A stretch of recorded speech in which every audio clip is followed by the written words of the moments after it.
বড় বোর্ডে না দেখতে পাওয়ার তো আমি কোনো কারণ বুঝলাম না। সবাই বলছে ওখানে দেখা যাচ্ছে না, যার জন্য সেট আপটাই পুরো আবার পাল্টাতে হচ্ছে।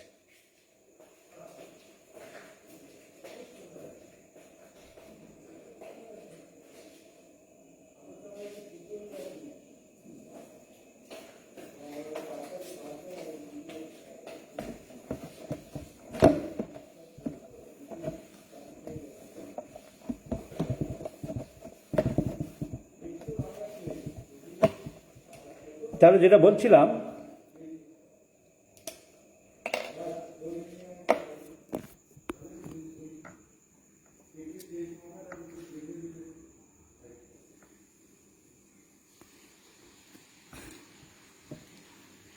তো যেটা বলছিলাম এইখানে দেখা যাচ্ছে, ছোট ছবিতে দেখা যাচ্ছে কি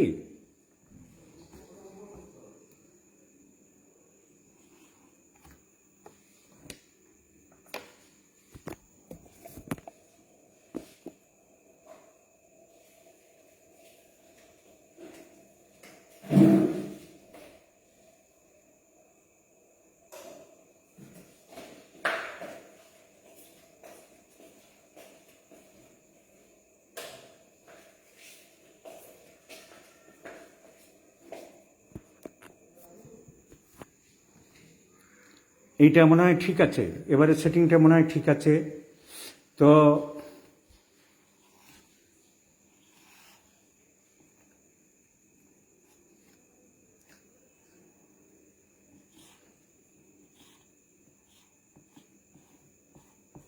this is called ampullary part.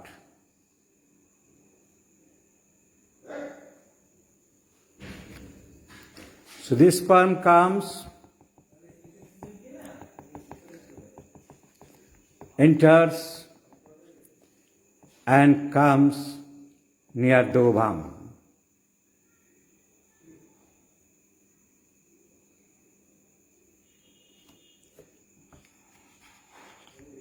In the ovum, there are millions of sperms চারিদিকে ঘোরাঘুরি করছে। Millions and sperm. আশা করি এবারে কারোর কোনো প্রবলেম হচ্ছে না।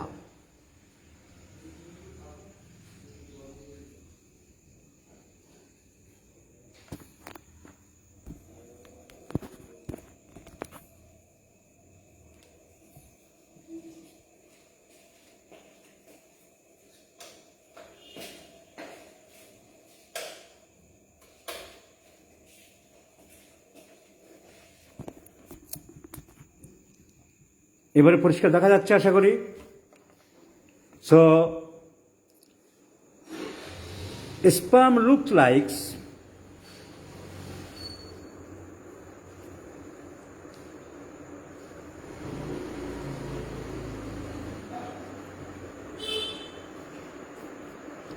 every sperm মাইক্রোস্কোপে দেখলে আমরা একটা পাবো head, one head, one neck and the tail. Millions of sperm contains within the semen. This is called sperm. This is called sperm. আর ফ্লুইডের মধ্যে টোটাল যে ফ্লুইড তার নাম হচ্ছে semen. So there is difference between semen and sperm. অনেকে এইগুলো মানে বোঝে না। সিমেন হলো সেই জিনিস যে আঠালো পদার্থটা প্রোস্টেটিক জুসের সাথে মিলে মিশে একাকার হয়ে গেছে। টোটাল কম্পোজিশনের নাম হচ্ছে সিমেন। আর শুধু শুক্রকীটটার নাম হচ্ছে স্পার্ম। এখন বেশিরভাগই বলছে সব ঠিকঠাক দেখা যাচ্ছে, যারা দেখতে পাচ্ছে না তাদের কি প্রবলেম হচ্ছে দেখো। So one of the sperm, millions of sperms আর surrounding within the ovum, but one of the strongest enters into the ovum there is a wall of the ovum, জোনা পেলিসুডা। এত নাম মনে রাখার দরকার নেই, নাম মনে থাকবে না, একটা মাত্র ওর ভিতরে ঢুকে যাবে। only one spermatozoa impregnates within the ovum.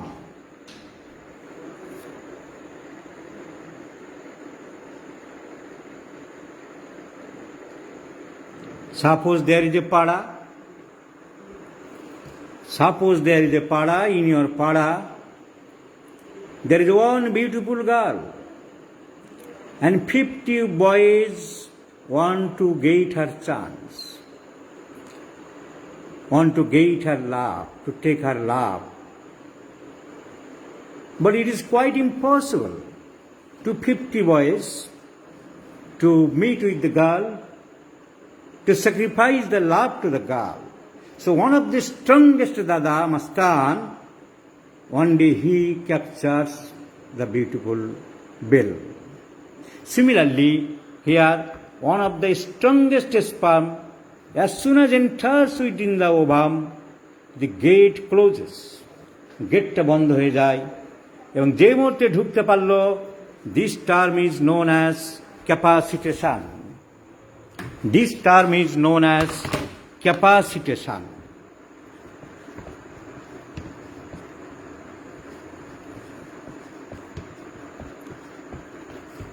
Capacitation means the capacity, the power of a sperm to penetrate within the ovum. So the first term we have learned capacitation, and to come within this seminal pool through the cervix, through the endometrium, into the ampulla, it takes about 1 hour. It takes about 1 hour time. So after intercourse, within 1 hour, the sperms are entered into the endometrial cavity, এর ভিতরে ঢুকে যায় এবং বাংলা বলতে গেলে খুব ঝামেলা, এবং আস্তে আস্তে ইউটেরাইন টিউবের মধ্যে এসে, এই ফ্যালোপিয়ান টিউবের মধ্যে এসে ডিম্বকোষের মধ্যে ঢুকে গেল। যে মুহূর্তে ঢুকে গেল, মাথাটা ঢুকে গেল, বডি থেকে খুলে পড়ে গেল, মাথাটা ঢুকে গেল, সেই শব্দটা আমরা পেলাম ক্যাপাসিটেশন। এর ভিতরে এবার যে পরিবর্তন হবে, যেই ঢুকে গেল, দুজনের মিলন হয়ে গেল, তার নাম হয়ে গেল fertilization. Fertilisation.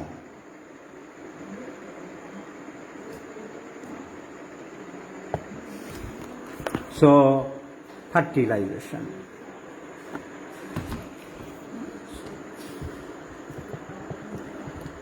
Now the fertilizations is the meeting of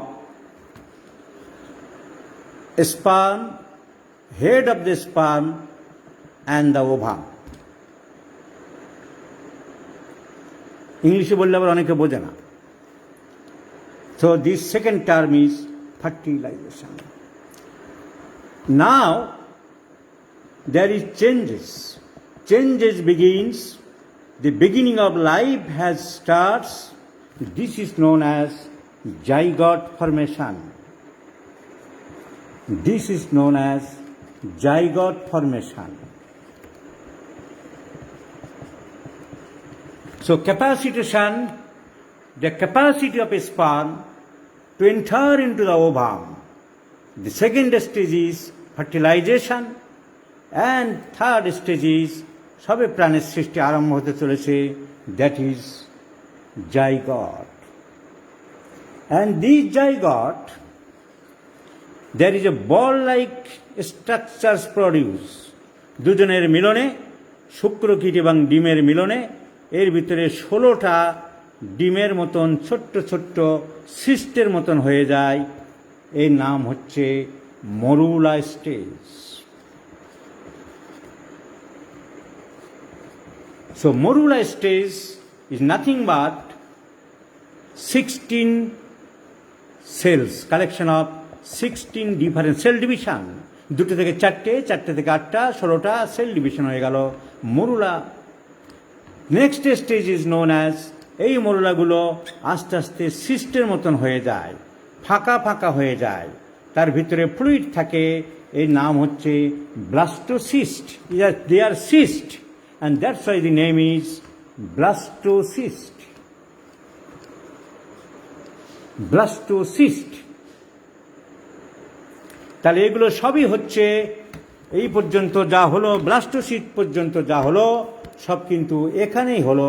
এখানে এখনো ওভাম বসে আছে, এখানেই তৈরি হলো, এখানেই ক্যাপাসিটেশন হলো, এখানেই ফার্টিলাইজেশন বললাম, এখানেই জাইগট ফরমেশন হলো, এখানেই মরুলা স্টেজ হলো, এবং এখানে ছোট ছোট সিস্ট হয়ে গেল, তার নাম blastocyst. Now this blastocyst enters into the uterine cavity. The blastocyst enters into the uterine cavity. And ইউটেরাসের যে এন্ডোমেট্রিয়াম আছে এর ভিতরে যেটা, এর নাম হচ্ছে ডেসিডুয়া, এর নাম হচ্ছে ডেসিডুয়া। এই ডেসিডুয়ার ভিতরে আষ্টে পৃষ্ঠে বাঁধা পড়ে যাচ্ছে, প্রকৃতির নিয়মে এখানে টাইট করে বেঁধে রাখছে এই ডেসিডুয়ার সাথে। So deeply penetrates into the ডেসিডুয়া।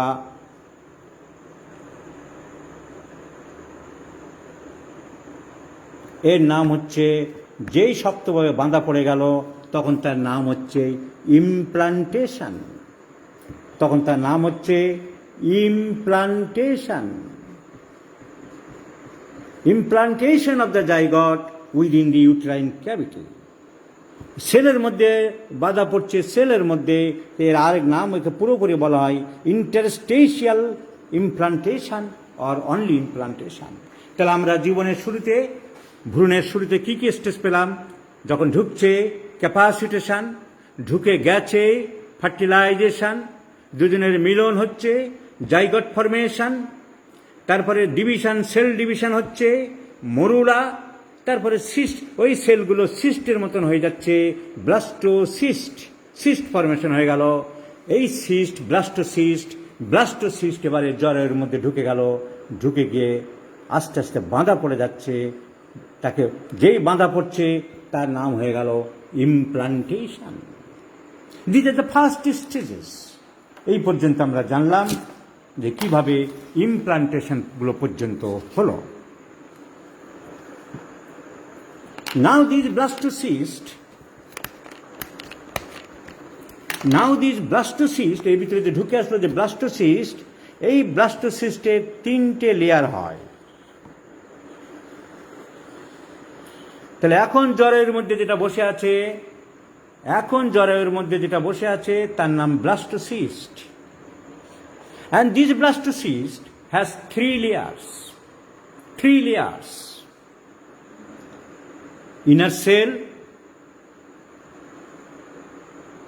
মাঝখানের লেয়ার, একদম মাঝখানের ভিতরে লেয়ারটাকে বলা হয় ইনার সেলস, আর বাইরেরটাকে বলা হয় ট্রফোব্লাস্ট সেলস। এগুলো মনে থাকবে না, এখনো মনে রাখার দরকারও নেই। আমি বললাম যে দুটো লেয়ার থাকে। এই বাইরের লেয়ার থেকে তৈরি হয় প্লাসেন্টা, এই বাইরের লেয়ার থেকে তৈরি হয় প্লাসেন্টা, আর ভিতরের লেয়ার থেকে তৈরি হয় ফিটাস। ফিটাস আস্তে আস্তে বড় হতে থাকে, আস্তে আস্তে বড় হতে থাকে, এবং জরায়ুটা আস্তে আস্তে বাড়তে থাকে, আস্তে আস্তে বাড়তে থাকে। আটা রুটি যেমন আমরা বেলি সেরকম আস্তে আস্তে পাতলা হয়, জরায়ুটা বাড়তে থাকে, আর ভিতরের এই ফিটাস বাড়তে থাকে, বাড়তে থাকে, বাড়তে থাকে, বাড়তে থাকে, এবং বাইরের লেয়ারটা প্লাসেন্টা ওকে গার্ড দিতে থাকে। That is not the covering of the connection. Now the inner layer, now the inner layer and the trophoblast, বাইরের লেয়ার যেটা প্লাসেন্টা, তাহলে প্লাসেন্টার সাথে বাচ্চার যে কানেকশান একটা করতে হবে, সেই কানেকশানটার নাম হচ্ছে কানেকশান বাই কর্ড, একটা দড়ি, এবং সেই দড়িটার নাম হচ্ছে আম্বিলিক্যাল কর্ড। তার নাম হচ্ছে আম্বিলিক্যাল কর্ড। এই জন্যে ওই কর্ড যেখান থেকে থাকে, পরে বাচ্চা বেরোনোর পরে কেটে দেওয়া হয়, ওই জন্য জায়গাটার নাম আমরা বলি আম্বিলিকাস। ওই জন্য নাম বলি umbilicus. So the inner cells forms the fetus, and the outer layer, that means the trophoblast, forms the placenta. The fetus and the placenta connected by a cord known as umbilical cord. So this placenta has a wide range of functions. It gives oxygen to the fetus. It gives nutrients from the mother's blood to the fetus. It removes the waste products of the fetus. ফিটাসের খারাপ জিনিসগুলো, কিডনির transplantation যেটা এখনো চালু হয়নি, সেটাই placenta করছে। So it removes the waste products from the blood of the foetus. It gives oxygen to the fetus. It gives other nutrients to the fetus. তাহলে আমি কি বললাম? আমি বললাম যখন একটা ডিম্বকোষের মধ্যে একটা শুক্রকীট যাচ্ছে, শুক্রকীটগুলো যখন স্পিডে মেলামেশা করার পরে ঢুকে গেল, ওরা জরায়ুর পিছন দিকে গিয়ে থাকে, সেই জায়গাটার নাম সেমিনাল পুল। ওখান থেকে 1 ঘন্টা সময় লাগে। আস্তে আস্তে আস্তে আস্তে সেই অ্যাম্পুলার মধ্যে যেখানে বসে আছে ডিম, সেই ডিমের চারিদিকে গিয়ে কুকুর ছাগলের মতন লাইন লাগালো, চারিদিকে মেয়েদের ডিম চুপচাপ বসে আছে। এই আমাদের শুক্রকীট গিয়ে চারিদিকে লক্ষ লক্ষ কোটি কোটি পাগল ছাগলের মতন ঘুরছে। আর কে ঢুকবে? মারামারি, ঠেলাঠেলি, হাঙ্গামা, হাঙ্গামা। আরে বাইরের জীবনেও তাই। কলেজের গেটে, স্কুলের গেটে মেয়েটা ঘুরঘুর করছে না, 20টা সাইকেল নিয়ে দাঁড়িয়ে আছে। কে তুলবে? শরীরের ভিতরেও তাই। মেয়ে চুপচাপ দাঁড়িয়ে আছে, ওভাম চুপচাপ দাঁড়িয়ে আছে। তোমরা গিয়ে কুকুর ছাগলের মতন আমি ঢুকবো, আমি ঢুকবো, আমি ঢুকবো, মারামারি, কাটাকাটি, হানাহানি করছে। And one of the strongest, যে মহাশক্তিশালী, সে ঢুকে গেল, আর ওনার দরজা বন্ধ হয়ে গেল। যেই ঢুকে গেল, সঙ্গে সঙ্গে সেই ক্যাপাসিটি, তার স্টেজের নাম হলো ক্যাপাসিটেশন। দুজনের মিলন হয়ে গেল। মিলন হবে আজ রাতে, তার নাম হয়ে গেল ফার্টিলাইজেশন। সেখান থেকে ভ্রূণ তৈরি হবে জাইগট ফরমেশন। সেখান থেকে বেলুনের মতন ছোট ছোট 16টা স্টেজ হবে মরুলা। সেখান থেকে ব্লাস্টোসিস্ট। এই ব্লাস্টোসিস্ট এবার জ্বরের মধ্যে ঢুকবে। যেই বাধা পড়বে, শক্ত করে অ্যাবর্শন করতে গেলে কি হয়, কেটে কেটে বের করতে গেলে দেখা যায় বেরোচ্ছে না, চারিদিকে আষ্টে পৃষ্ঠে। আমি একটা সময় অ্যাবর্শন করেছিলাম, তাই আমি জানি। আষ্টে পৃষ্ঠে বেঁধে রাখে। একে বলা হয় ইমপ্লান্টেশন। এই কলমগুলো বন্ধ না করলে আবার দাগ পড়ে। ইমপ্লান্টেশন। এইবারে মাঝে মাঝে এই ইমপ্লান্টেশন হওয়ার সময় একটু ব্লাড বেরোতে পারে। ইমপ্লান্টেশন হওয়ার সময় একটু ব্লাড বেরোতে পারে। তাকে বলা হয় ইমপ্লান্টেশন ব্লিডিং। তাকে বলা হয় ইমপ্লান্টেশন ব্লিডিং। প্রেগনেন্সি ফর্ম করে গেছে, ক্যাপাসিটেশন হয়ে গেছে, ফার্টিলাইজেশন হয়ে গেছে, জাইগট ফরমেশন হয়ে গেছে, morula stage is over, and the blastocyst has entered into the endometrium and implanted in the deciduous cells of the endometrium. Implantation which is called, তো তখন কিন্তু একটা দুঃশিরা ছিঁড়ে, চাপে, টানে একটু ব্লিডিং হতে পারে। অনেকে মাথায় হাত দিয়ে বসলো, আমার প্রেগনেন্সি হয়েছিল, নষ্ট হয়ে গেল। না, নষ্ট হয়নি।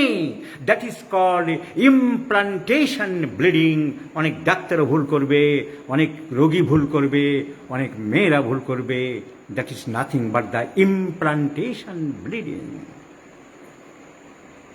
ভুল বলতে হবে যে ভয়ের কিছু নেই, এটার নাম ইমপ্লান্টেশন ব্লিডিং। এরকম হয়ে থাকে, তোমার চিন্তা করার কোনো কারণ নেই। তো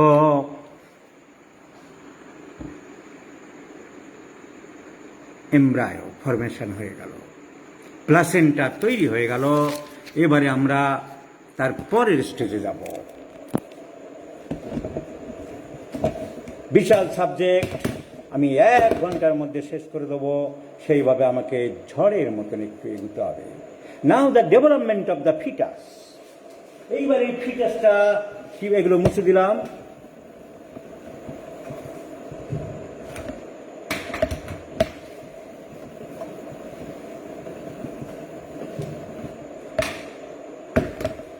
আজ সন্ধ্যাবেলায় বন্ধুরা, আজ সন্ধ্যাবেলায় এই ক্লাস আরম্ভ হওয়ার একটু আগেই একটা পোস্ট দেখছিলাম। আমাদের কোনো এক ডাক্তার বন্ধু লিখেছে, অ্যানাটমি, ফিজিওলজি এসব অনেক পুরনো কথা, অনেক কাসন্দি ঘাঁটা অনেক হয়েছে, এসব দরকার নেই, আমাদের অর্গানন জানতে হবে আর মেট্রিয়াখারি পড়তে হবে, তাহলেই আমরা কেল্লা ফতে করে দেবো। No no no, you are the distractors of homeopathy. তোমরা হোমিওপ্যাথিকে শেষ করছো হাতুড়ে ডাক্তার, শুধু অর্গানন করে রাখতে। ফরমেশন হবে ফিটার জানতে হবে না? মানুষের জীবন নিয়ে ছেলে খেলা করবে? কি করে একটা ভ্রূণ বাচ্চা ওই ইমপ্লান্টেশন ব্রিডিং তুমি জানবে না?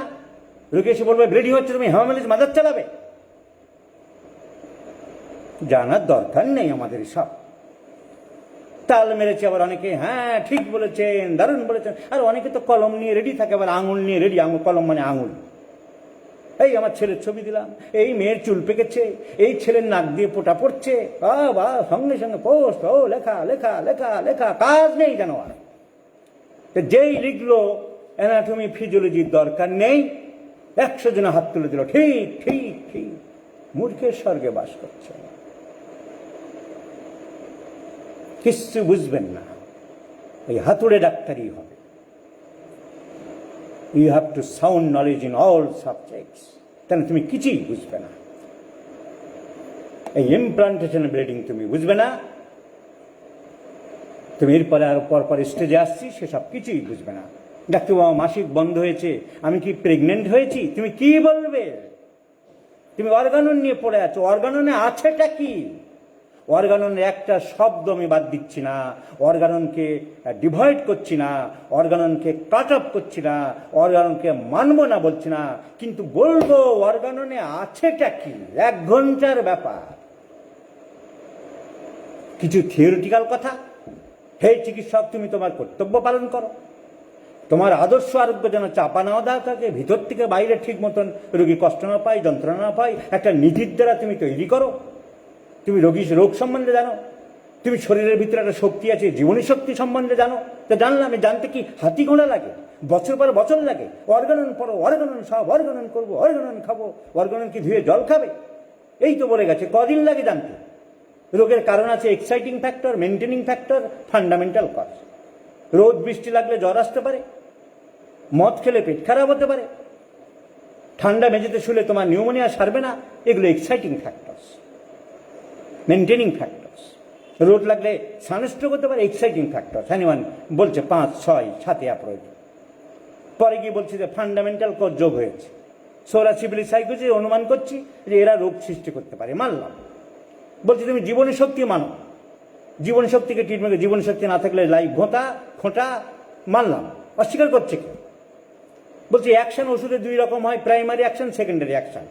যা ইমিডিয়েটলি এফেক্ট করছে তা প্রাইমারি অ্যাকশন, তারপরে রোগ যখন সারানো হচ্ছে ও যখন রিভোল্ট করছে, সেকেন্ডারি অ্যাকশন। সেকেন্ডারি অ্যাকশন 2 রকম হয়, secondary counter action, secondary curative action. হঠাৎ করে ঘুষে মারলো আমাকে কেউ, করে উঠলাম, সেকেন্ডারি কাউন্টার অ্যাকশন। তারপর একটু সামনে নিয়ে যখন আবার চালালাম আমি, সেকেন্ডারি কিউরেটিভ অ্যাকশন। তারপর বলছে ডিজিজকে 2 ভাগে ভাগ করা যায়, acute disease, chronic disease. Acute disease বলছে 3 রকম, ইন্ডিভিজুয়াল, স্পোরাডিক, প্যান্ডেমিক। 1 জন 2 জনকে হচ্ছে ইন্ডিভিজুয়াল, 10 জনের হচ্ছে স্পোরাডিক, এই করোনার মতন ঝাঁকে ঝাঁকে হচ্ছে প্যান্ডেমিক। তারপর বলছে ক্রনিক ডিজিজ, বলছে ক্রনিক ডিজিজ সারতে গেলে তোমার মায়াজম লাগবে, মানতে হবে। সব ডিজিজের কারণ সোরা। আর সিপিলিস বলতে যে এত লেকচার দিচ্ছ, এত লোকে বোঝানোর টেকনিক, যে অরিজিনাল লোক বুঝিয়েছি 1 পাতা, বোঝানোর ঠেলায় হোমিওপ্যাথি অন্ধকার। হ্যানিম্যান সিপিলিস বুঝিয়েছে 1.5 পাতা, বলেছে 2টো ওষুধ মাত্র বলেছে, নাইট্রিক অ্যাসিড আর মার্কুরিয়াস। তুমি সিপিলিসের বই লিখছ 5000 পাতা, বোঝানোর ঠেলায় অন্ধকার। যে যা পাচ্ছে বোঝানোর জন্য ব্যস্ত নিজের মতন করে। এরপর তো ফেসবুক বাবুর আবার বোঝাতে চাইছি, পার্ট টাইমে মাস্টারি করে আবার রাত্রেবেলা বোঝাবো। বলো আজ কি বোঝাবো?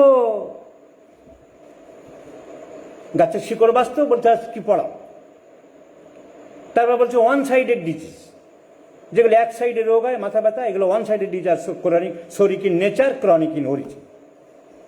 তারপর বলছে মেন্টাল ডিজিজ, কালকেই পড়িয়েছি যে মেন্টাল ডিজিজ সেন্সিবল অ্যাডভাইস দিয়ে সারাও, deception in disguise, freedom from prejudice, sensible advice, consultative argument, এইসব করে তুমি মেন্টাল ডিজিজ, বেশিরভাগ মেন্টাল ডিজিজ এমনি সেরে যায়। মেন্টাল ডিজিজ দুই রকম হয়, একটা ট্রু, একটা ফলস। ফলসগুলো হচ্ছে এক্সাইটিং ফ্যাক্টরের জন্য, মদ খেয়ে হোক, প্রেমে ব্যক্ত হয়ে হোক, এইসব ক্ষেত্রে তুমি অ্যাকিউট মেডিসিন দেবে, অ্যাকোনাইড বেলোডোনা, হাইসোমাস, এইসব দেবে। তারপর পিরিয়ডটা ওভার হয়ে গেলে তুমি ক্রনিক মেডিসিন দেবে। তারপর বলছে কেস টেকিং, এইভাবে করতে হবে, তুমি জিজ্ঞাসা করো না, রোগীকে বলতে দাও, ঠান্ডা মাথায় লেখো, attention in observing, freedom from prejudice, sound sense থাকতে হবে তোমার, এইভাবে করতে হবে বলে। তারপর বলছে ড্রাগ প্রুভিং আমি কিভাবে করেছি, এইভাবে করেছি ড্রাগ প্রুভিং, এইভাবে করতে হবে জানলাম। কিছু কিছু ড্রাগ প্রুভিং লোক আছে, পেশেন্ট আছে, তারা খুব সেন্সিটিভ, হাইপার সেন্সিটিভ, অ্যাপোরিজম 113-তে বলছে তাদের তা ইডিওসিনক্রেটিক। তারপরে বলছে ওষুধ তৈরি হবে কি করে, ফার্মেসি ঢুকিয়ে দিয়েছে, সেটা আলাদা, সেখান থেকে কেটে নিয়ে তো আলাদা সাবজেক্ট তৈরি হয়ে গেছে, সেগুলো তার অর্গানের মধ্যে নেই এখন। সেগুলো ফার্মেসি বই করে প্রত্যেক কলেজে আলাদা সাবজেক্ট করে দিয়েছে, ফার্মেসি, সোর্স ইজ অর্গানম, ওখান থেকে নিয়েছে, হ্যানিম্যান ফার্মেসি আলাদা লেখেন। এইভাবে তৈরি করো। আগের বার আমি এইভাবে তৈরি করতে বলেছি, আগে 2টো ঝাঁকি দিতে বলেছি, তার 10টা ঝাঁকি দিতে বলেছি, এখন বলছি না 500 ঝাঁকি মারতে হবে, তারপরে অ্যালকোহল নিতে হবে, এই নিতে হবে, 50 মিলিসিমাল স্কেল, সে তো ফার্মেসি পড়াচ্ছে। তারপর বলছে রিপিটেশন অফ মেডিসিন, ওষুধ কাজ করলে তুমি রিপিটেশন করো না, রিপিটেশন সম্বন্ধে কিছু কথা বলে গেছে, জানলাম যে ওষুধ কাজ করাকালীন দুম করে রিপিটেশন করবো না। তারপর বলছে তোমার মেসমেরিজম করতে হবে, সব আজকাল আর চলে না, হাত লাগাও, বলো হ্যাঁ সারবে, ইচ্ছে শক্তি দাও, ওইসব ইচ্ছে শক্তির আজকাল আর লাগে। তারপর বলছে চান করার ব্যাপার আছে, যে এরকম বিভিন্ন রকম ঝর্ণার জলটল চান করলে শরীর ভালো লাগে, এই তো অর্গানন শেষ। এর বাইরে কি আছে অর্গাননে? অর্গানন পড়তে হবে, অর্গানন না জানলে সব গেল। আর প্র্যাকটিস অফ মেডিসিন জানতে হবে না, রোগের প্যাথোলজি জানতে হবে না, রোগের প্রগনোসিস জানতে হবে না, ডাক্তারবাবু আমার কি হয়েছে তার উত্তর দিতে হবে না, ডাক্তারবাবু আমার কবে সারবে তা বলতে হবে না, ডাক্তারবাবু আমার রোগের ভবিষ্যৎ কি আমাকে বলতে হবে না। সেগুলো জানার পরে আমি অর্গানন নিয়ে কোন পটেন্সি দেবো, হাই পটেন্সি দেবো না লো পটেন্সি দেবো তা বুঝতে পারবো না। তো অর্গানন তো এই আছে, একদিন আমি বলবো, সে নিয়ে নাক চোয়ানি তাই নিয়ে কচুর কচুর কচুর কচুর কচুর কচুর কচুর কচুর, অর্গানন জানতে হবে, অর্গানন পড়তে হবে, এই বলেছে হ্যানিম্যান। এর বাইরে আমাকে দেখাও কি বলেছে। আর কিছু থিওরিটিক্যাল কথা, মামুলি কথা। অ্যাপোরিজম 1 তোমার আসল কর্তব্য ডাক্তারি করা, অ্যাপোরিজম 2 আদর্শ আরোগ্য এরকম হবে, চাপা ধামা চাপা দিয়ে নাটক করে ফাজলিমি করে করো না। অ্যাপোরিজম 3 তোমার ডিজিজ সম্বন্ধে সব জানতে হবে। অ্যাপোরিজম 4 তুমি শুধু ডাক্তার না, তোমার সবার এলাকার স্বাস্থ্য সম্বন্ধে তোমার সচেতন থাকতে হবে। Aphorism 5, 6, 7 exciting cause, maintaining cause, fundamental cause. 10, 11, 13 vital ফোর্সকে মানো, স্বীকার করো। তারপর বলছে তারপর চলছে যে কিভাবে রোগ সারে, আমি আমার থিওরি। তারপর বলছে বিভিন্ন মোডস অফ ট্রিটমেন্ট, আগে এই ছিল আইসোপ্যাথি, এই ছিল হেক্সোপ্যাথি, এই হচ্ছে অ্যালোপ্যাথি, এই আমার হোমিওপ্যাথি, আমি হোমিওপ্যাথি ভালো। কেন ভালো বলছি? কারণ আমি বলছি aphorism 26 a weaker dynamic affection is permanently extinguished by the stronger one if both of them different in kind but similar in their manifestations. একই রকম সব রোগ তৈরি হবে, এই ঔষধ রোগটা স্ট্যান্ডার্ড হবে, সে ওই রোগটাকে সারা। দুটো সিমিলার ডিজিজ তৈরি হবে, এটা হাই গ্রেডের সিমিলার, ওকে তাড়িয়ে দেবে। অ্যালোপ্যাথি হচ্ছে ডিসিমিলার। তারপরে প্রাইমারি অ্যাকশন, সেকেন্ডারি অ্যাকশন, পর্যন্ত 63, 64। তারপরে বিভিন্ন ডিজিজের ক্লাসিফিকেশন, আবার বলছি আমি একটু আগে যা বললাম, acute disease, chronic disease, endemic, pandemic, sporadic individual. তারপরে কেস টেকিং, তারপর drug proving, one sided disease, intermittent disease, malaria. আজকাল ইন্টারমিটেন্ট ডিজিজ হোমিওপ্যাথি কেউ করে না। ম্যালেরিয়া জ্বর হলে 5 দিন জ্বর কম যায়, তোমার কাছে কেউ পড়ে থাকবে না। তারপরে ওষুধ কি করে তৈরি করলাম, কি করে রিপিটেশন করলাম, তারপর ঝর্ণার জলে চান করো, মেসমেরিজম করো, ব্যাস। এই নিয়ে এত নাটক, আর অন্য কিছু পড়বে না, ওই নাটক করবো, অ্যানাটমি ফিজিওলজি লাগবে না। সো প্রেগনেন্সি ফর্ম করে গেল।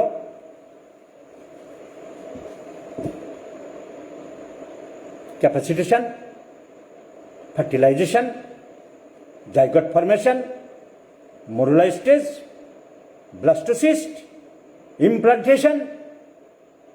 The pregnancy has started and the fetus is grown up. আরম্ভ হয়ে গেল। Now,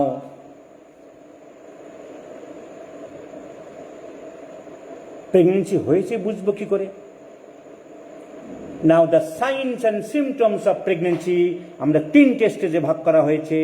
ফার্স্ট ট্রাইমেস্টার, প্রথম 12 মাস, প্রথম 12 উইকস, ফার্স্ট ট্রাইমেস্টার। তারপরে মিড প্রেগনেন্সি 13 to 28 উইকস, তারপরে last pregnancy, late pregnancy 29 to 40 weeks. তাহলে আমরা মোটামুটি করি যে প্রথম দিকের প্রেগনেন্সিটা আমাদের মেইন জানার দরকার। কি করে জানবো? নাম্বার 1, অ্যামেনোরিয়া, মাসিক বন্ধ। প্রথম কারণ মাসিক বন্ধ হবে। তার কারণ জরায়ু তো দখল হয়ে গেছে, জরায়ুতে জায়গা নেই। সেই জাইগট, সেই ব্লাস্টোসিস্ট দখল করে নিয়েছে। রোহিঙ্গারা বসে গেছে জরায়ুর মধ্যে, দখল, চট্টগ্রাম দখলের মতো। তাহলে আর মাসিক হবে কি? মাসিক কেন হতো? মাসিক হতো ওভাম থেকে একটা করে ডিম বড় হতো, ওর ভিতরে বড় থাকতো ডিম। প্রথমে ডিমটার নাম ছিল প্রাইমোর্ডিয়াল ফলিকেল, যখন বড় হলো তার নাম গ্রাফিয়ান ফলিকেল। ওই ডিমটাকে বড় করতে হবে। এই হাইপোথ্যালামাস বলছে অ্যান্টিরিয়র পিটুইটারিকে তুমি একটা সৈন্য পাঠাও। সৈন্যটার কি পাঠালাম, কি নাম? Follicle stimulating hormone, FSH। ও গিয়ে ওই ডিমটাকে বড় করলো, বলে 14 দিন ধরে বড় করো। বড় করলো, বলে এবার ফাটিয়ে কুসুমটা বের করে দাও।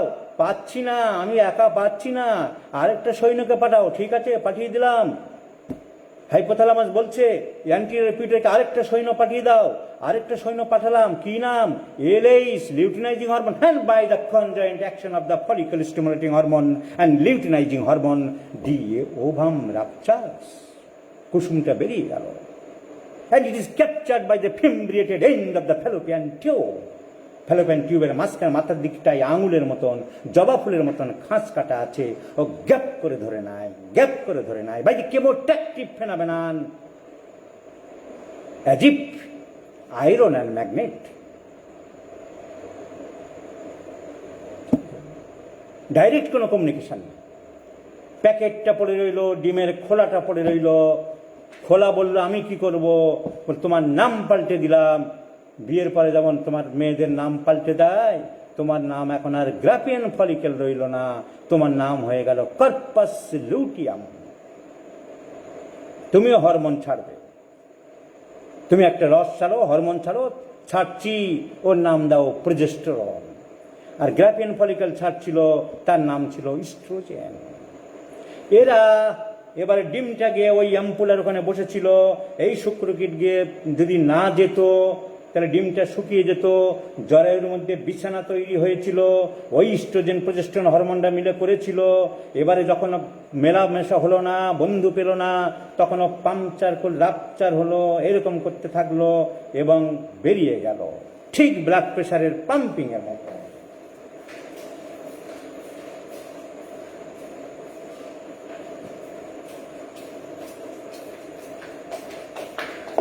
একদম এর সাথে মিল আছে। জরায়ু ভিতরে বেড তৈরি হয়েছিল, ডিম ওখানে বসেছিল অ্যাম্পুলায় এখানে বসেছিল ডিম। শুক্রকীট আসেনি, মিলন হয়নি, মেয়েটির বিয়ে হয়নি, বন্ধু হয়নি, বিধবা ভদ্রমহিলা, কিংবা মেয়েটি MA পড়ছে, এখন বাচ্চা কাচ্চা নেবে না, কন্ডম ইউজ করেছে তার স্বামী, ফার্টিলাইজেশন হয়নি, ডিম এখানে শুকিয়ে গেল। ডিম আর এর ভিতরে আসে না।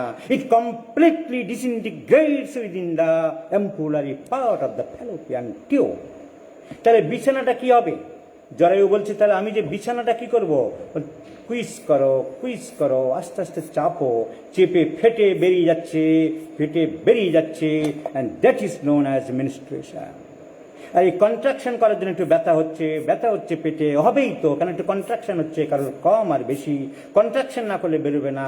এই ব্লাড নিয়ে আমরা পড়ছি menstruation blood, early, profuse, late, clotted, piece like, medorrhinum, ম্যাক্কার, অ্যাগ্রাভেটস লাইং ডাউন, শুলে বাড়ে, ক্রিওজোট, দিনের বেলা বাড়ে, কস্টিকাম, এই সব পড়ছি আমরা নানান রকম সব। What is menstruation? Menstruation is the physiological discharge comes from the endometrial cavity of the uterus and last 4 to 6 days due to breakdown of the endometrium by the contraction of the uterus. তাহলে এখন তো সে জায়গার নেই, আর তো বিছানা তৈরি হয়নি। তাহলে the first symptom of pregnancy is stoppage of menstruation. বিছানাও নেই, জ্বরেও পাম্পিংও করছে না, আর ভাঙছেও না কিছু। So amenorrhea. Second symptom is early months, especially for the first pregnant ladies, তাদের ক্ষেত্রেই বেশি হয়। অনেক 2-4টে বাচ্চা হয়ে, এখন তো 2-4টে বাচ্চা হয় না। তো যাই হোক, প্রথম এখন একটাই বাচ্চা বেশি হচ্ছে, দুটো এখন বেশি নিতে চায় না লোকে।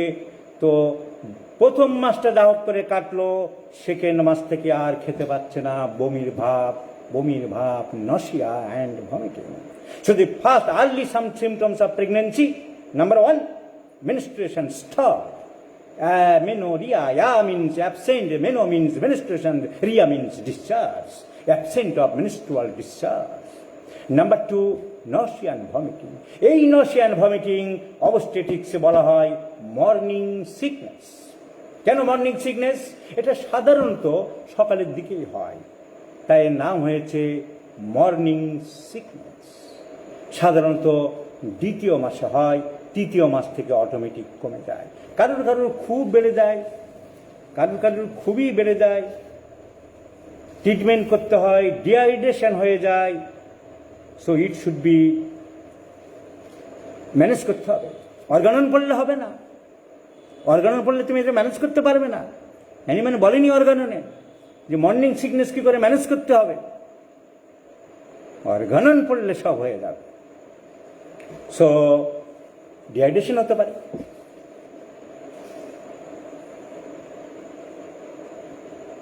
মুখ দিয়ে কিছুই খেতে পাচ্ছে না, মাছ দেখলে বমি করছে, মাংস দেখলে বমি করছে, ইমাসিয়েশন হয়ে যাচ্ছে, ফিটাসের গ্রোথ হবে না, ফিটাস অনেক সময় অ্যাবর্শন হয়ে যেতে পারে, পালস ট্যাকিকার্ডিয়া হয়ে যাবে, বিপি ফল করে যাবে। প্রপার ট্রিটমেন্ট করতে হবে, তা না হলে আমরা মর্নিং সিকনেস। তো অনেক সময় গ্রাফাইটিসে লেখা আছে, অনেক জায়গায় লেখা আছে। ওই যে বলছিল না আরেকজন পাকা লোক, বই কিনলেই হয়ে গেল 50 টাকা। সব পণ্ডিতিয়ানা করছে ফেসবুকে, আমাকে উদ্দেশ্য করে লেখা, ব্লক করে দিচ্ছি। ওই মন্ডল মাস্টারের সাবজেক্ট কি খাবার দেবে মর্নিং সিকনেসে, বই পড়লে হয়ে যাবে। কে লিখেছে, কে কতটুকু জানে? So diet, fat food should be cut down from the foods. Fatty খাবার দেওয়া যাবে না, মাংস, ডিম, দুধ। তুই কিছু খেতে পাচ্ছিস না মা, একটু দুধ খা।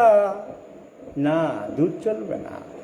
বার্লি, সাগু, এইসব খাবার দিতে হবে, হালকা খাবার। সো দরকার হলে ফ্লুইড থেরাপি দিতে হবে। And patient should be isolated. এর সঠিক কারণ অনেক কিছুই আজকাল জানা যায়নি এখনো পর্যন্ত। It may be psychological. আমি কালকেই বলেছিলাম many diseases are psychic in origin, কিন্তু এটা অবধারিত বহু ক্ষেত্রে সাইকোলজিক্যাল হয়। প্রেগনেন্সির সময় এটা হচ্ছে, ওটা হচ্ছে, সবার কাছ থেকে শুনছে এইরকম হয়, ও তোর এই মাসে আরম্ভ গন্ডগোল হয়েছে, তোর তো এবারে দেখিস সাবধানে থাকিস, এবারে কিন্তু বমি আরম্ভ হবে। কি বলছো দিদি, কি বলছো মাসি? হ্যাঁ রে, ভীষণ বমি হয়, সাবধানে থাকিস। আরম্ভ হয়ে গেল বমি। Many physical complaints are related with the psychology. Skin ডিজিজে রোগী জিজ্ঞেস করছে, ডাক্তারবাবু বাড়বে না তো?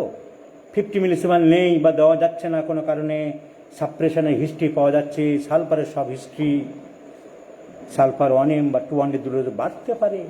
রোগী বারবার জিজ্ঞেস করছে বাড়বে না তো? না, বাড়বে না বলছে। রোগীকে যদি বলো বাড়বে, তাহলে তো আরো বাড়বে, না বাড়লেও বাড়তো psychological. So this morning sickness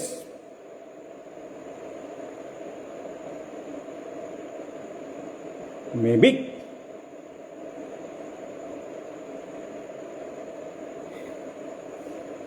psychological.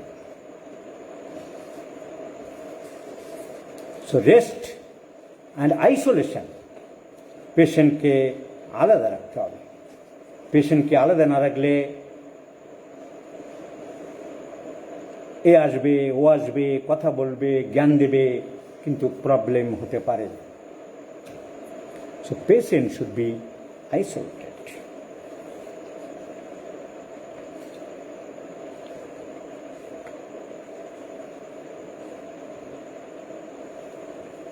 Now, number 3, breast changes. ব্রেস্টটা ভার হয়ে যায়, বড় হয়ে যায়, টনটনে ব্যথা হয়। So the breast changes is important.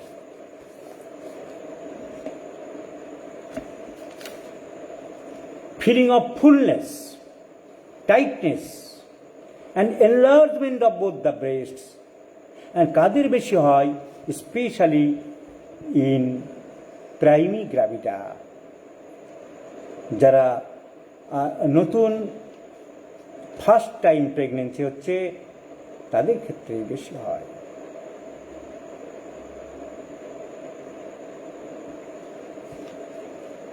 Frequency of মিকচুরেশন, বারবার প্রস্রাবের বেগ পায়, দেরি করতে পারে না, এই কাপড়ে হয়ে গেল। কেন?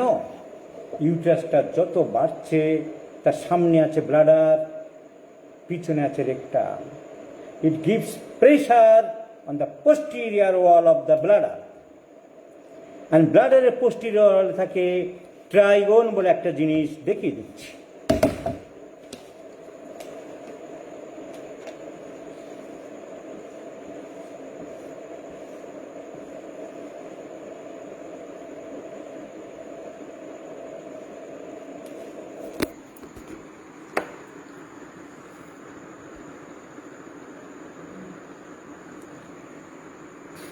দুটো ইউরোটার এসছে,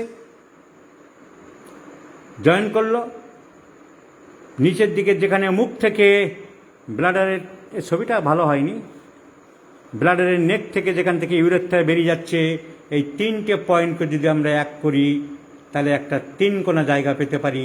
একে বলা হয় ট্রাইগোন অফ দ্য ব্লাডার, একে বলা হয় ত্রিকোণ আকৃতি জায়গা, ট্রাইগোন অফ দ্য ব্লাডার। ব্লাডারের পিছনের দিকে থাকছে, সামনের দিকে না, and it is very sensitive, it is very sensitive. একে বলা হয় trigone of the bladder, and this trigone of the bladder is very sensitive, and uterus gives pressure to the trigon of the bladder, result of which frequency of micturition. Number 4, constipation. অনেকে বলে যে constipation পিছন দিকে চাপ দিচ্ছে, তার জন্য constipation. তা না, আসলে the oestrogen,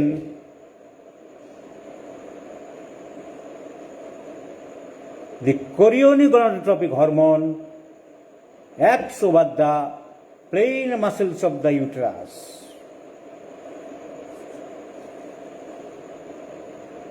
and as a result constipation takes place. So আরো কিছু সিমটম থাকতে পারে। এক্সেসিভ স্যালাইভেশন, মুখ দিয়ে লালা আসে, খিদে কমে যায়, লস অফ অ্যাপিটাইট, এসব থাকতে পারে আমাদের। Another important symptom is blackness, blackness of the areola of the breast.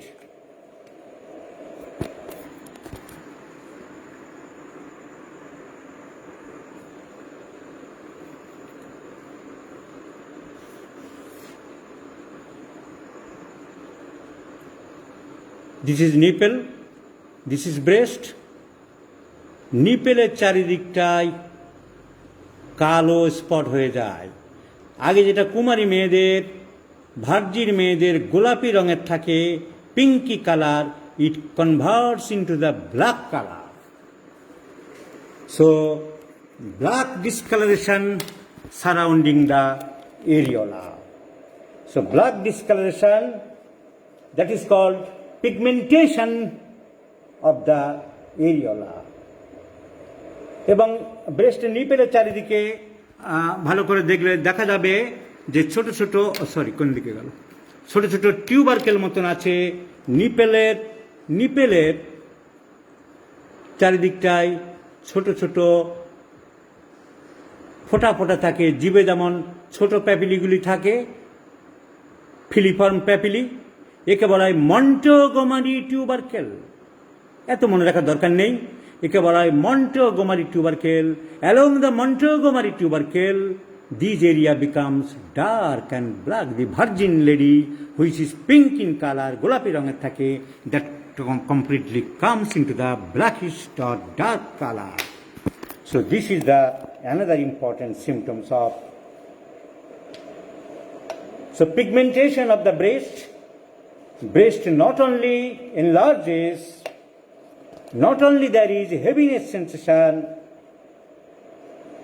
but there is pigmentation.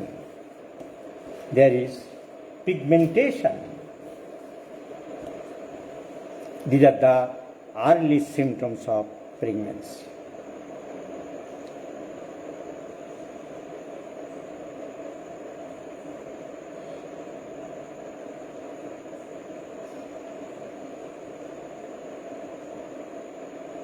কে একজন প্রশ্ন করেছিল যে ইমপ্লান্টেশনে, আমি তখন এটা দেখেছিলাম, আমি উত্তর দিতে ভুলে যাই। আসলে এই পড়ানো মাঝখানে প্রশ্ন করলে উত্তর দিতে খেয়াল থাকে না। একজন প্রশ্ন করছিল অ্যাম্পুরা থেকে ব্লাস্টোসিস্ট জ্বরের মধ্যে ঢুকে ইমপ্লান্টেশন হতে কদিন লাগে? ইট টেক্স অ্যাবাউট রাফলি 4 days. It takes roughly about 4 days to come into the uterus. Now these are the symptoms. কি বললাম? heaviness, tingling, sensation of the breast become heavy, ভার, বুকগুলো খুব ভার লাগছে ডাক্তারবাবু, ফ্রিকোয়েন্সি অফ ইউরিনেশন, বারবার প্রস্রাবের বেগ, ব্রেস্টের চারিদিকে, সেটা রোগী নিজেরা দেখবে বা তার হাজব্যান্ডকে দেখতে বলবে যে কালো স্পট দেখা যাচ্ছে। এত দেখা লাগে না এখন তো এইসব এখন আর লাগে না, সিস্টেম এখন চেঞ্জ হয়ে গেছে। এখন তো 50 টাকা দিয়ে টেস্ট করলেই জানা যায়, কিন্তু এগুলো জেনে রাখতে হয়। বিশেষ করে সবসময় টেস্ট না করেও যদি জিজ্ঞাসা করে বলতে হবে বারবার প্রস্রাবের বেগ, ব্রেস্টগুলো ভার, মাসিক বন্ধ হয়ে গেছে।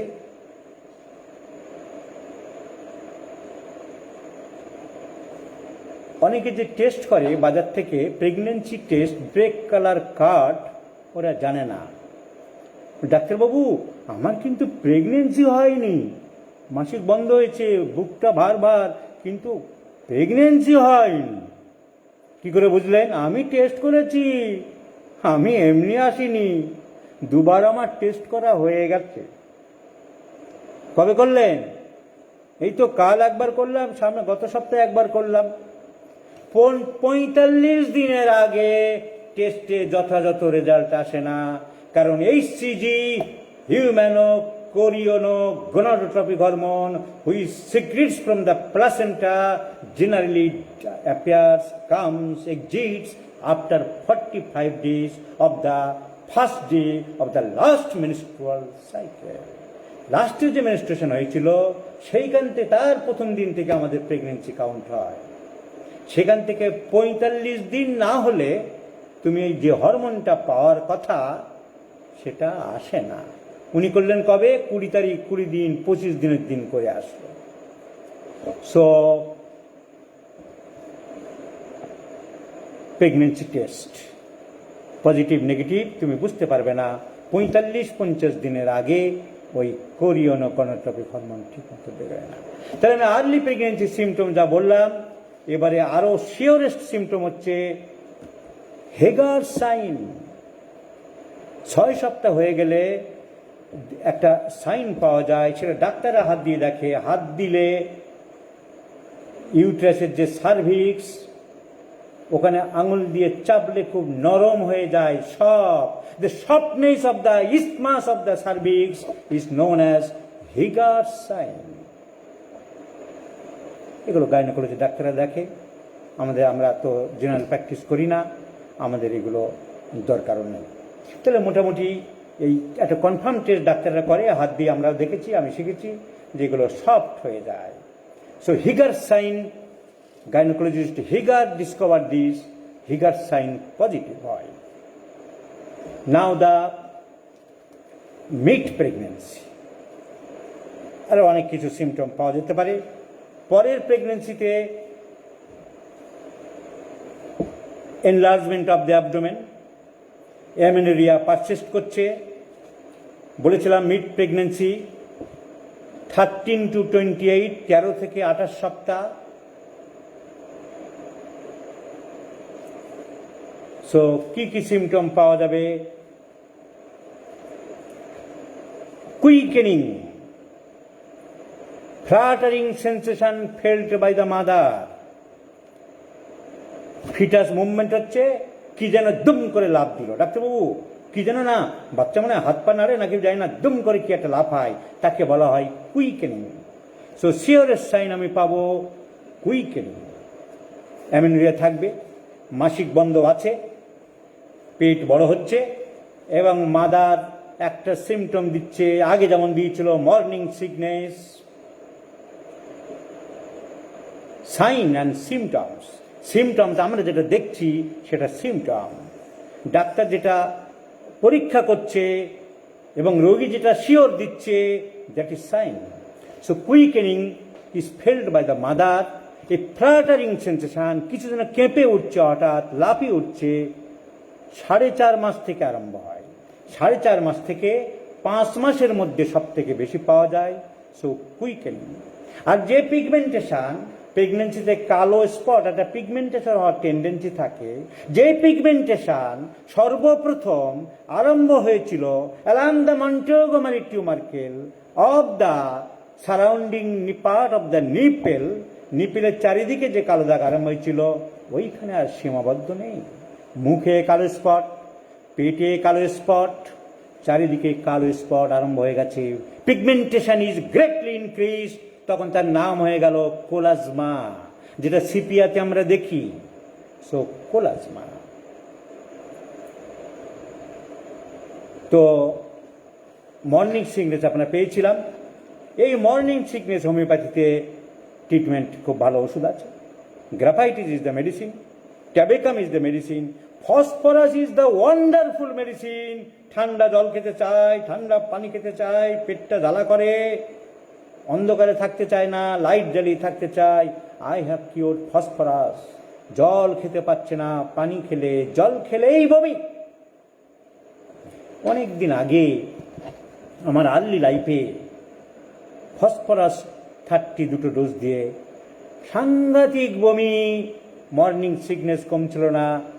একটা পেশেন্ট, সেই ভদ্রলোকের বাড়ি ছিল ত্রিপুরা, এখানে একটি মেয়েকে বিয়ে করে, শ্বশুর বাড়িতেই থাকতো। ভুলে গেছি কবেকার কথা, কিন্তু আমার একটু সিনেমা দেখার ন্যাক ছিল। তখন সিনেমা দেখতে হতো ভিডিও, ভিসিআর বলে একরকম মেশিন পাওয়া যেত। এখন সেসব ব্যাকডেটেড হয়েছে। খুব খারাপ হতো, তার একটা হেড থাকতো, 2 দিন পর পর ময়লা জমে গেছে, হেডে ময়লা জমে, পাগল হয়ে যেতাম একেবারে। ফ্রি সার্ভিস সেন্টার ছিল 1 বছরের, কোম্পানিটার নাম ছিল টেডিরামা। বেসব্রিজ বলে একটা জায়গা আছে, ওইখানে ওদের ফ্যাক্টরি ছিল, টেলিরিমা, বেসব্রিজ স্টেশনের ঠিক গায়ে। বসবাস থেকে অনেকে আসে আমার এখানে, তারা জানে। এখন হয়তো সেসব অন্য কিছু হয়েছে। তো সার্ভিস সেন্টারে নিয়ে গেছি, বসে আছি ওয়েট করা। 2টোর সময় টিফিন টাইম, 2টোর পরে খুলবে, লোকজন বাইরে গেছে। একজন ঢুকতে তারা, ডাক্তারবাবু। আমি তো যেখানে যাই সেখানে সিনেমায় টিনেমায় যাওয়া খুব প্রেস্টিজে পড়ে যায় ডাক্তারদের। আর ডাক্তারবাবু আপনি? ডাক্তারবাবু জানে সব কিছু করবে না, ডাক্তারবাবু পটল কিনবে না, ডাক্তারবাবু সিনেমা দেখবে না। আমি হ্যাঁ, এই যে আমার এটা খারাপ। আরে আপনি কি কতক্ষণ এসছেন? আর কি আশ্চর্য ব্যাপার, আমাকে চিনতে পারছেন? আমি না, আরে আমার ওয়াইফকে বাঁচালেন আপনি। সেই ফসফরাস 30 দিয়েছিলেন, আমার মনে আছে। কিছুই খেতে পারতো না 7 দিন ধরে, 14 দিন, কি অসুবিধা। ফসফরাস 30। এবং ডাক্তারদের সামাজিক সম্মান আর কোনো প্রফেশনে থাকে না। তার জন্য পড়াশোনা করতে হবে, তার জন্য জানতে হবে, শিখতে হবে, করতে হবে। শুধু অর্গানন নিয়ে নাচলে হবে না, শুধু ক্রনিক ডিজিজ নিয়ে নাচলে হবে না। ক্রনিক ডিজিজ আছে কি? ওই 84 সাইকোসিসের কষ্ট আছে। এখন যুগ পাল্টে গেছে, মেডিসিনের অনেক কিছু জানতে হবে। সো পিগমেন্টেশন বেড়ে যাচ্ছে, মুখে হচ্ছে, পেটে হচ্ছে। স্ট্রানাম, দিস ইজ জুগুলার নস। স্ট্রানামের উপরে এটার নাম জুগুলার নস। তারপরে এখানে যেটা হার আছে তার নাম হচ্ছে স্ট্রানাম, তার উপরে পার্টটার নাম হচ্ছে ম্যানোব্রিয়াম, মাঝখানের পার্টটার নাম হচ্ছে বডি, আর নিচের একটা ছোট্ট প্রজেকশন তার নাম হচ্ছে জিফয়েড প্রসেস। এই জিফয়েড প্রসেস থেকে একটা লম্বা দড়ি একদম দুটো হিপ বোন যেখানে আছে ও জয়েন্ট ওইখানে বাঁধা আছে, চারিদিকের মাসেলগুলো এসে ওর গায়ে লাগবে বলে তার নাম লিনিয়া অ্যালবা। ওই লিনিয়া অ্যালবার দুই পাশে দুটো মাসেল আছে, তার নাম রেকটাস অ্যাবডোমিনিস, আর তার নিচে দুটো ছোট মাসেল আছে, তার নাম পিরামিডালিস। ওই রেকটাস অ্যাবডোমিনিস মাসেলের ওই লেভেল বরাবর কালো কালো স্পট পড়ে লোয়ার অ্যাবডোমেনে। Along the rectus abdominis muscle chloasma develops.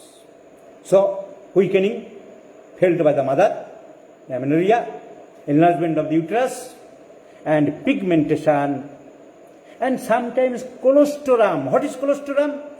Milk-like secretion comes from the nipple. Delivery হয়নি, বাচ্চার দুধ খাওয়ার প্রশ্ন নেই, এখন বুকে ব্রেস্ট আসবে না, কিন্তু 2-4 ফোঁটা দুধের মতন জিনিস নিপেল দিয়ে বেরোতে পারে, তার নাম কোলেস্টেরাম। সো আর কি পাওয়া যেতে পারে? আর একটা ভেরি ইম্পর্টেন্ট জিনিস মা বলেছিল কি, ক্লিক ক্লিক করে যেন কেঁপে ওঠে পেটের মধ্যে মাঝে মাঝে, যার নাম কুইকেনিং। কুইক হয় বলে তার থেকে নাম হয়েছে কুইকেনিং।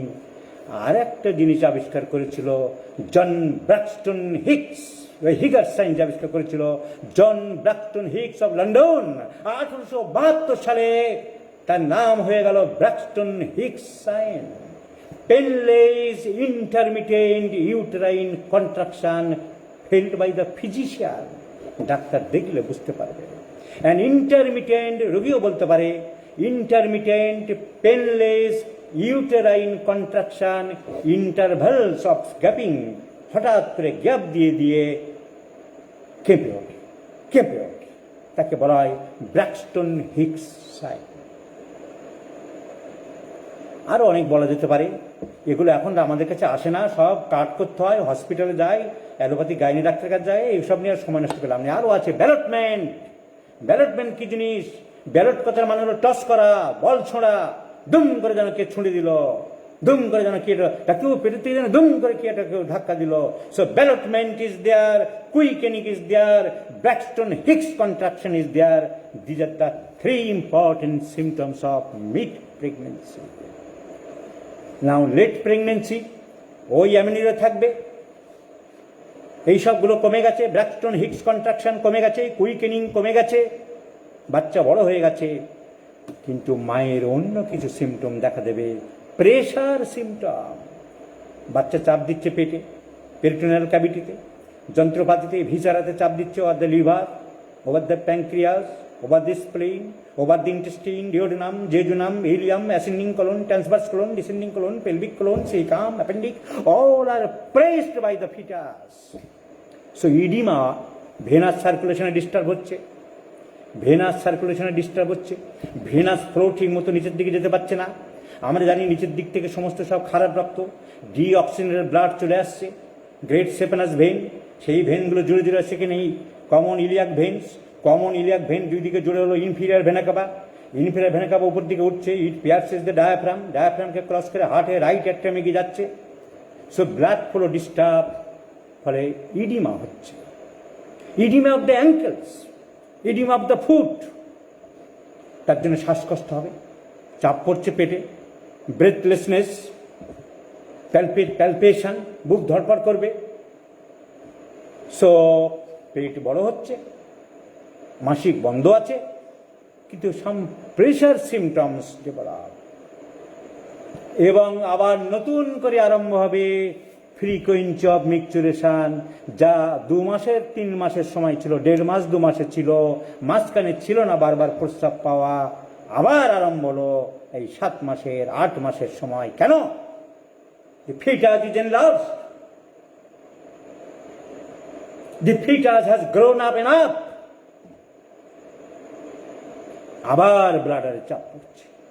So there is again frequency of urination. এবং এইখান থেকে সাদা দাগ, আরেক ধরনের পিগমেন্ট আরম্ভ হয়ে গেল, হোয়াইট পিগমেন্ট। ওই লিনিয়ার বরাবর সাদা পিগমেন্টেশন আরম্ভ হয়ে গেল, তার নাম লিনিয়া নাইগ্রা। নাইগ্রা কথার মানে হলো সাদা। এবিস নাইগ্রা, যেগুলোর মাদার টিংচার সাদাটা দেখতে, সেগুলো Niagara. So height of the ফান্ডাস বুকের দিকে বেড়ে যাচ্ছে। সো এইগুলো নিয়ে আর সময় নষ্ট আমি করতে চাই না, তার কারণ আমাদের কাছে এই সমস্ত কেস কিছু আসে না। আমাদের তাহলে প্র্যাকটিক্যাল পোর্শন আমরা পড়ব, ওই প্রেশার সিমটম, হাত পা ফুলে যাচ্ছে, এইসব প্রবলেম হচ্ছে, আমাদের ওষুধ দিতে হবে। ভেনাস সার্কুলেশন ডিস্টার্ব, পা ফুলে যাচ্ছে। ইফ দেয়ার ইজ ব্র্যাডিকার্ডিয়া, খুব চাপ, দম নিতে কষ্ট, শ্বাসকষ্ট হচ্ছে, হাত পা ফুলে গেছে, কার্ডিয়াক ইডিমা, ধরফর করছে বুক, digitalis is the main drug. Give digitalis mother tincture 1 drop thrice a day, or 6, or 3x, or 0/1. I have cured many pressure symptoms by digitalis or Crataegus. এখানে তো কনস্টিটিউশন ওষুধ দিতে পারবে না। আমি কনস্টিটিউশনাল ট্রিটমেন্ট করি, জানেন, মায়োজম ছাড়া করি না, মায়োজম ছাড়া বুঝি না। এখানে কি মেডোরিনাম টেনেম দেবে নাকি? এখানে কি সিভিলেনাম সিএম দেবে নাকি? শর্ট অ্যাক্টিং সুপারফিশিয়াল ড্রাগ দিতে হবে।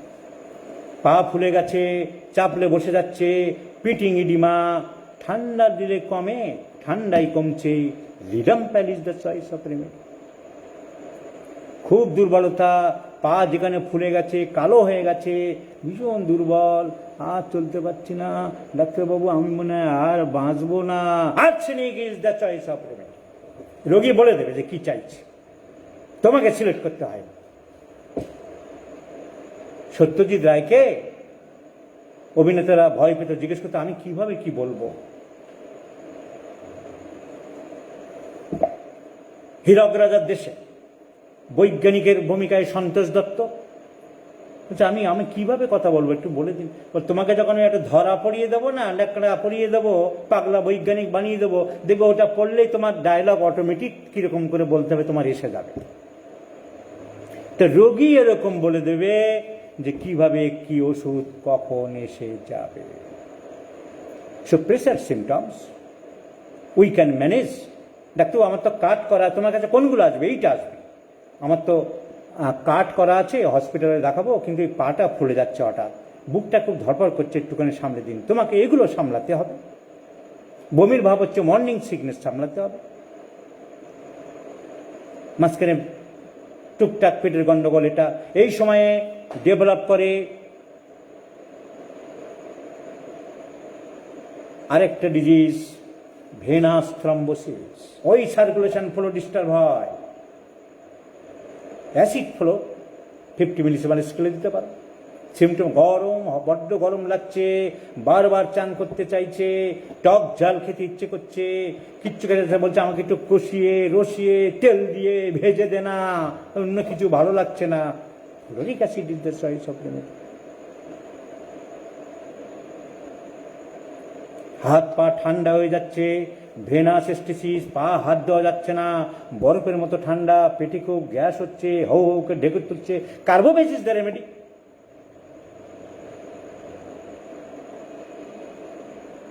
We treat the patient, not the disease. Symptom আমাদের দেখাবে, সিমটম আমাদের, রোগী আমাদের পথ দেখাবে, রোগী আমাদের আলো দেখাবে, রোগী আমাদের দিশারি, রোগী আমাদের কাণ্ডারি। আমাদের কিছু ভাবতে হয় না, আলো লণ্ঠন যেদিকে নিয়ে যাবে রোগী, আমি শুধু সেই পথেই যাব। একজন ডাক্তার, পুরানো দিনের ডাক্তার, একটি মেয়েকে অনেক ডাক্তার দেখছিল, সারাতে পারেনি। ডাক্তার খুব নাম করা ডাক্তার ছিলেন বারিক বরণ মুখার্জি। মেয়েটিকে উনি পালসিটার 30 কয়েকটা ডোজ দিলেন। তো জুনিয়র ডাক্তার সবাই ধরে, স্যার কি দেখে দিলেন, স্যার কি করলেন? বলে আমি তো কিছু করিনি। আমি গেলাম, মেয়েটি দেখলাম আমার দিকে তাকিয়ে বলছে, ডাক্তারবাবু কেউ পালসিটিলা দিচ্ছে না আমাকে, আপনি কয়েক ডোজ পালসিটিলা দিন না দয়া করে। মেয়েটি কাতরভাবে আমার কাছে পালসিটিলা চাইল, তাই আমি দিলাম। আমি কি করলাম? কথাটার মানে কত ব্যাপক। মেয়েটি আমার কাছে পালসিটিলা চাইল, তার মানে আমি দেখতে পেয়েছি যে পালসিটিলা চাইছে। ও জীব শুকনো, ও এত কষ্টের মধ্যে কোনো রাগ নেই, অনুযোগ নেই, অভিযোগ নেই, বিরক্তি নেই, উষ্মা নেই। কথা বলতে বলতে চোখ দিয়ে ছলছল করে পানি পড়ছে, জল পড়ছে। জীব সাদা কঠিন শুকনো, জল পিপাসা নেই। তাই আমি দেখলাম ও আমার কাছে বলছে, ডাক্তারবাবু আপনাকে বিনীতভাবেই বলছি, আমাকে কয়েক ডোজ পালসিটিলা দিন। আর একটা কমপ্লেন, প্রেগনেন্সির সময় এতদিন ধরে আমরা পড়লাম, জানলাম, বাচ্চা বাঁচছে, বড় হচ্ছে, কিন্তু 28 সপ্তাহ সময়ে, 28 সপ্তাহ মানে 7 মাস পর্যন্ত বাচ্চাটা ভালো ছিল। দুর্ভাগ্য, তারপরে বাচ্চাটা মারা গেল। This is known as intrauterine fetal death, IUFD। তোমাকে জানতে হবে না? ডাক্তার বাচ্চা নড়ছে না, আমার সেই কুইকেনিং হচ্ছে না, আমার ব্র্যাক্সটন হিক্স কন্ট্রাকশন নেই, আমার ব্যালটমেন্ট নেই। কি হলো ডাক্তারবাবু? বলুন না কিছু ডাক্তারবাবু। অর্গানন পরে তো বলতে পারবে না বাবু, অর্গানন দরকার, ওই তো বাঁধা কথা কিছু আছে। তোমার বাচ্চা মারা গেছে মা, আমি বলতে পারছি না, due to lack of knowledge. কি করে জানবো? প্লাসেন্টাল ইনসাফিসিয়েন্সি ছিল, প্রি-এক্লাম্পসিয়া রোগে ভুগছিল, হাইপার টেনশন ছিল, তার ব্লাড প্রেশার চেক করেনি, আমাকে দায়িত্ব দিয়েছিল, বলেছিল আমি হসপিটালে যাব না, নর্মাল ডেলিভারি করব। আমি বুক ফুলে বলেছিলাম, হ্যাঁ অনেক বাংলা বই পড়েছি, আমি নরেন ব্যানার্জি পড়েছি, আমি অতুল দত্ত পড়েছি, আমি তোমার ডেলিভারি করিয়ে দেবো। আমি ব্লাড প্রেশার দেখতে জানি না, আমি কোনোদিন ব্লাড প্রেশার দেখিনি। ব্লাড প্রেশারকে একটা হচ্ছে এসেন্সিয়াল হাইপার টেনশন আর বেনাইন হাইপার টেনশন, আরেকটা ম্যালিগন্যান্ট হাইপার টেনশন, তা আমি জানি না। প্রেশার বেড়ে গেছে, অনেক বেড়ে গেছে, ডিস্ট্রেস হয়েছে, সে chronic hypertension ultimately leads to chronic nephritis, and chronic nephritis ultimately leads to pre-eclampsia. বাচ্চাটা মারা গেল। There is no cessation of fetal movement. ফিটের আর কোনো মুভমেন্ট নেই। এই dirty brown discharge comes from per vagina, vagina দিয়ে দুর্গন্ধযুক্ত স্রাব বেরোচ্ছে, এবং height of the fundus in the corresponding with the weeks of the amenorrhoea, যে লেভেলে পাওয়ার কথা লেভেল থাকে 28 সপ্তাহ এই পর্যন্ত, 32 সপ্তাহে সে লেভেলে পাচ্ছি না। No foetal heart sound, the child has been attacked by the black hands of the cruel death, and you will be the culprit. তুমি তার প্রেশার দেখো,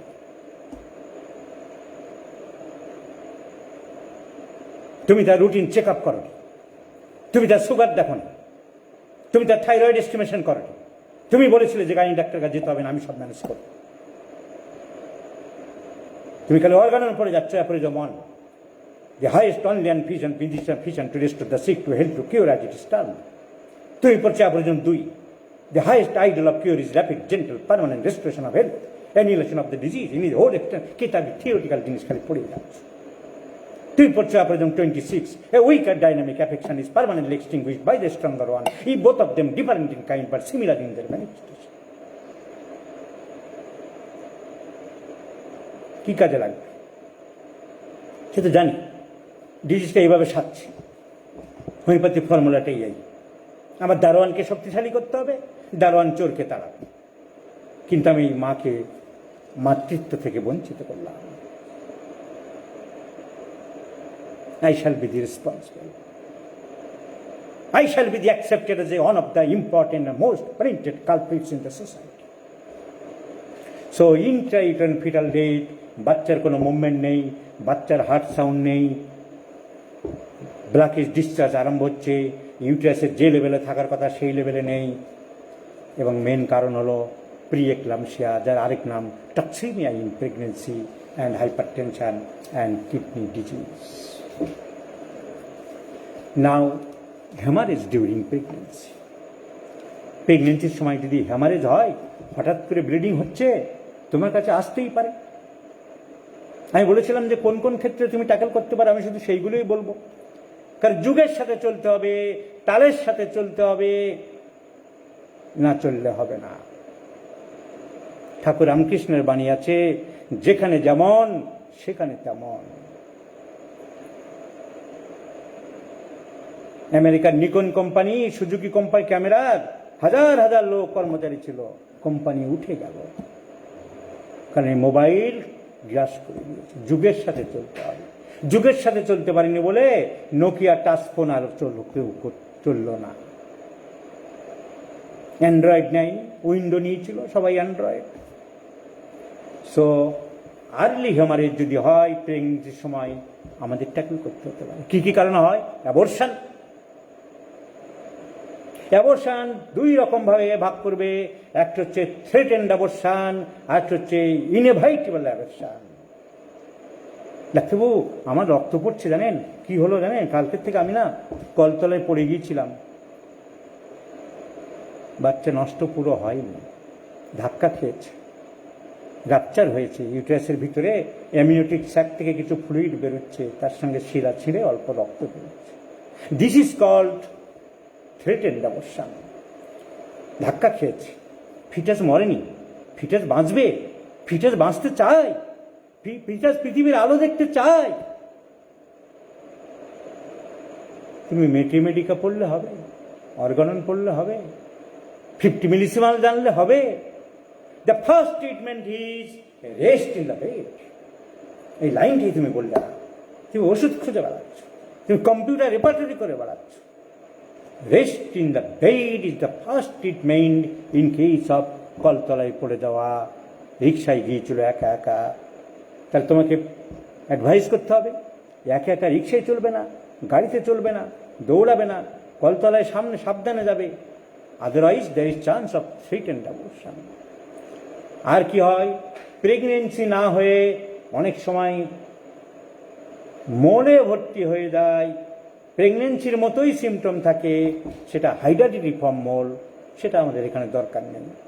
ডিস্টার্ব একটোপিক জেস্টেশন।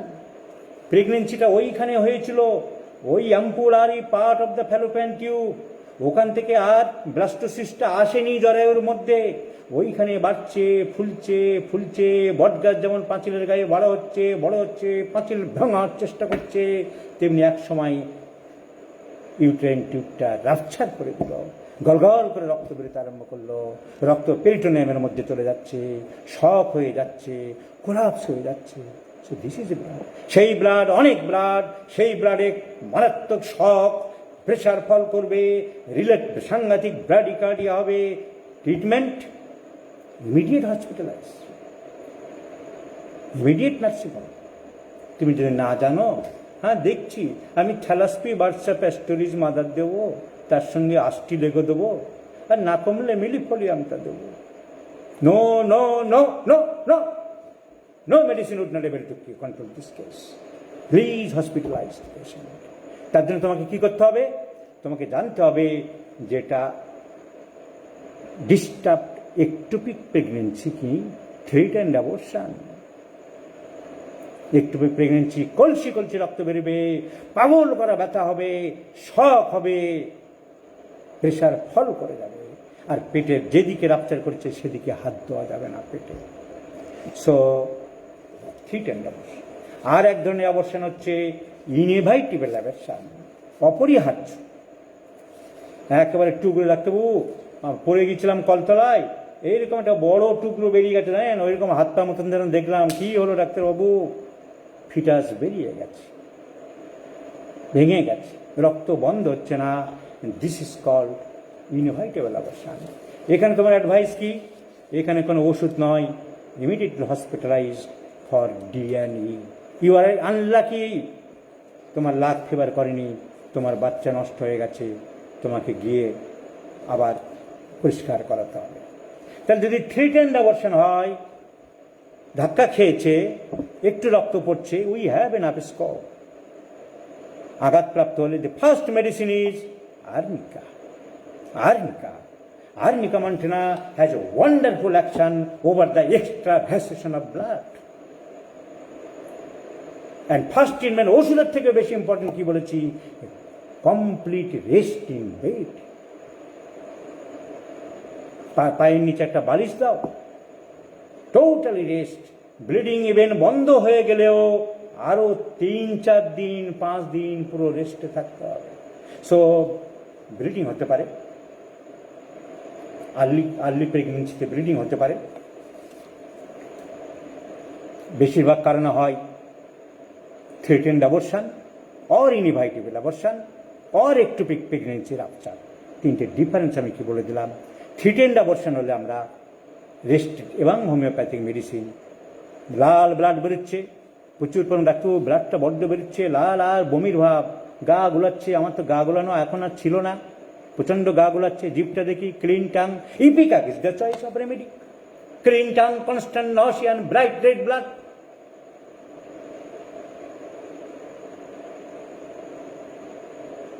ডাক্তারবাবু টুকরো টুকরো বেরোচ্ছে, লাল লাল রক্ত বেরোচ্ছে, আবার টুকরো টুকরো বেরোচ্ছে, এরকম দলা দলা বেরোচ্ছে, আবার লাল রক্ত বেরোচ্ছে, আর গান বাজনা টাজনা, লোকের কথাবার্তা একদম ভালো লাগছে না। স্যাবাইনা ইজ দ্য রেমেডি। পেটে ব্যথা হচ্ছে, পিছন দিক থেকে সামনের দিকে ব্যথা আসছে, পিছন দিকে বেশি ব্যথা, তারপরে সামনের দিকে ডাক্তারবাবু। Pain from sacrum to pubis,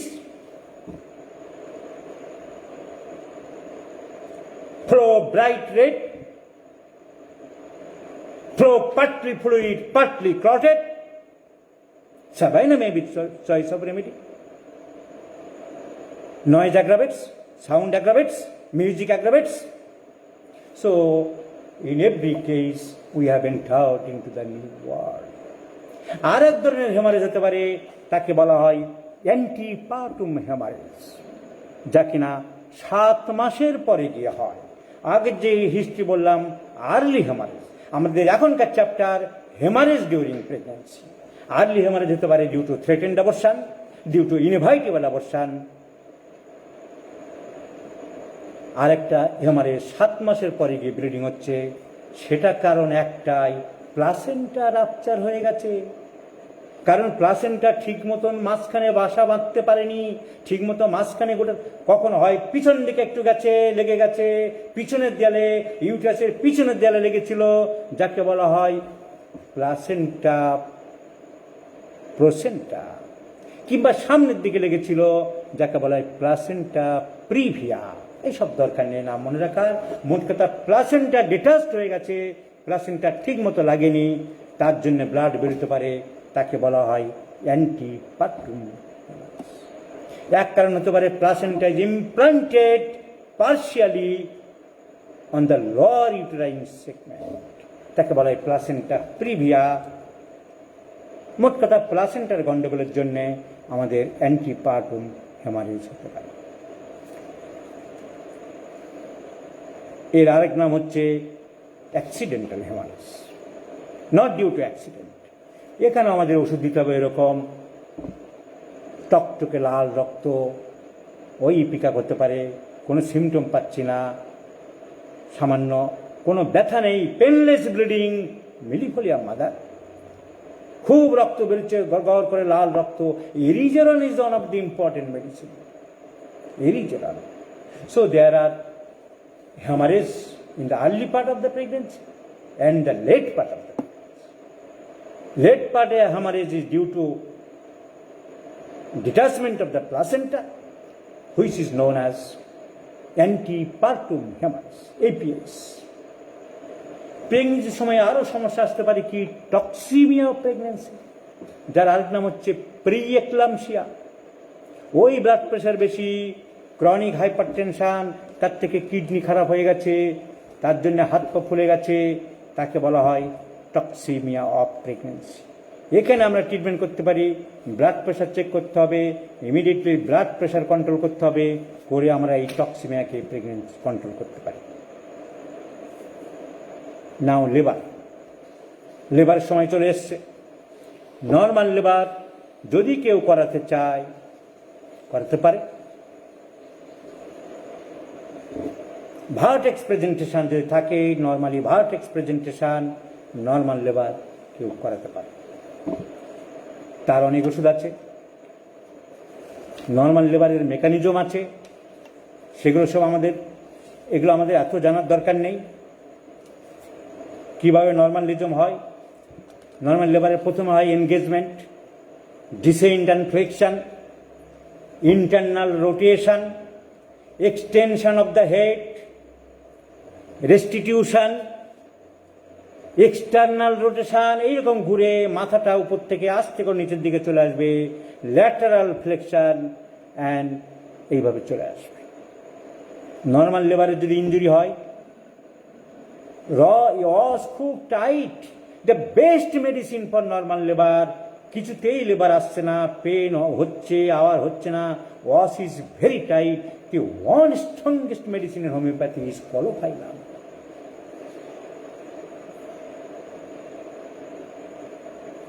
দরজা জানলা খুলে দিতে পারে, রাগারাগি করছে, লাভালাভি করছে, জিনিসপত্র ভেঙে ফেলছে, গালি গালাজ খিস্তি খারাপ করছে, ক্যামোমিলা।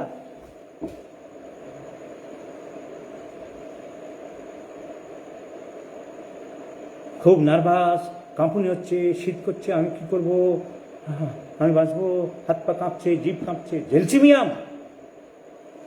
সো নর্মাল লেবার এইসব আজকাল কেউ করে না।